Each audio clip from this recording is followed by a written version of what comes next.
welcome to the wonderful world of Bob. Today I'm going to share with you guys a very simple recipe that I've taken months to master. Since then it has been a family and friend and coworker favorite. People just can't get enough of it. Yummy.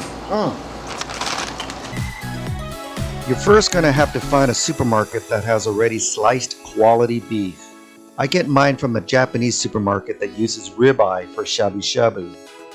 You don't want the slices to be too thin or have fat in the middle of the slices because it'll cause the meat to tear apart during marinating. I got myself about 3.5 to 4 pounds of meat.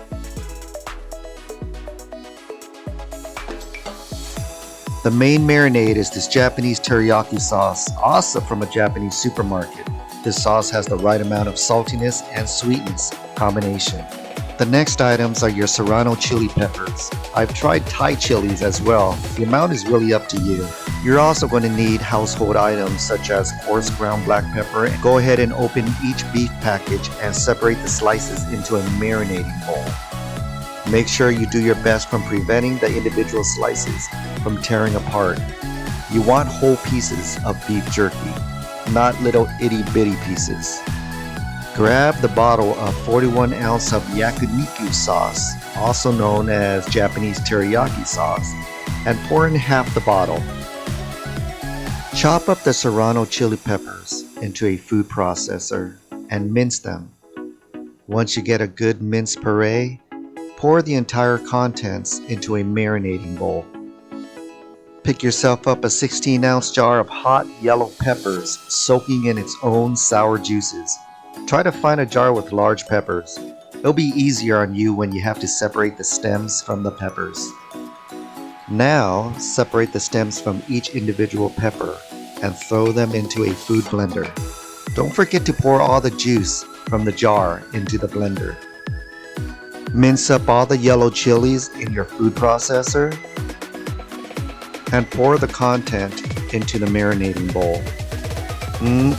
Delish. I love my beef jerky peppery, so I use 1 cup of coarse ground pepper. Now go ahead and put on a nice pair of latex gloves, especially if you just finished scratching your ass. You want to go ahead and mix all of this, oh my god, goodness throughout the meat. Get all that jalapenos and all those yellow chilies filtered through all those pieces of meat. Now grab your marinating bowl and throw it inside your refrigerator.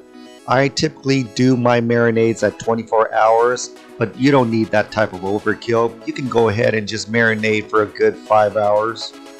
2,000 years later.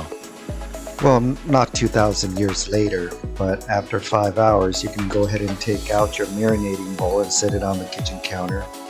And let's take a look. Wow, doesn't that look delicious? You guys might want to pick up a good quality dehydrator. I bought mine on Amazon, and this one is a Hamilton Beach with 5 trays. I'll send you a link below this video. Not only does this dehydrator give you 5 individual trays to stack up all of this beef jerky, this dehydrator has temperatures that go all the way up to 160 degrees Fahrenheit. And you can set this up to 6 hours of dehydrating.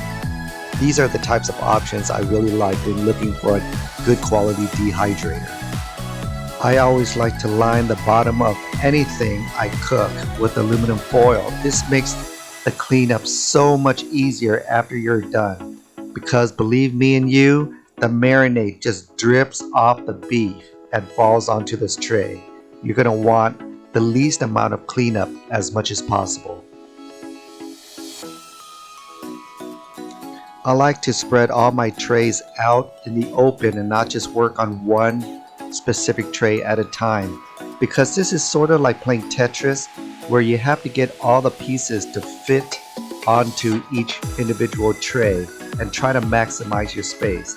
You know all your beef slices are not going to be the same size and shape, so you're going to try to fit all of them as much as possible onto one single tray. So the way you do this is you have to grab one clump of meat And within that clump of meat, you're going to get several pieces. You're going to want to squeeze all of the marinade back into the marinating bowl because you're trying to work with a dry piece of meat. The more dry it is, the more quicker it is going to dehydrate in your dehydrator. You're going to continue to place all the marinated beef onto all the trays, spreading them evenly and maximizing all the space on each tray. When you're done with all 5 trays, go ahead and put the see-through top lid on. To start the process, click on the temperature button and set your temperature to 160 degrees. After you're done, click the time button and set it to 5 hours. Click start. After 5 hours, go ahead and check out your beef jerky. Each single slice should be leathery to the touch and it should not be moist. If it's too moist, you might want to add another hour to your clock. The beef jerky should be able to bend without snapping in half. Then you would know you have a perfect beef jerky in your hands. 3.5 to 4 pounds of raw beef should generate you 3 large 1-gallon Ziploc bags. You only see 2 bags here because we still have one more round of beef marinating to do. And that's it. You can always change up the spice level by adding ghost peppers or Thai chilies if you're into hot stuff. Again, thanks for watching, guys.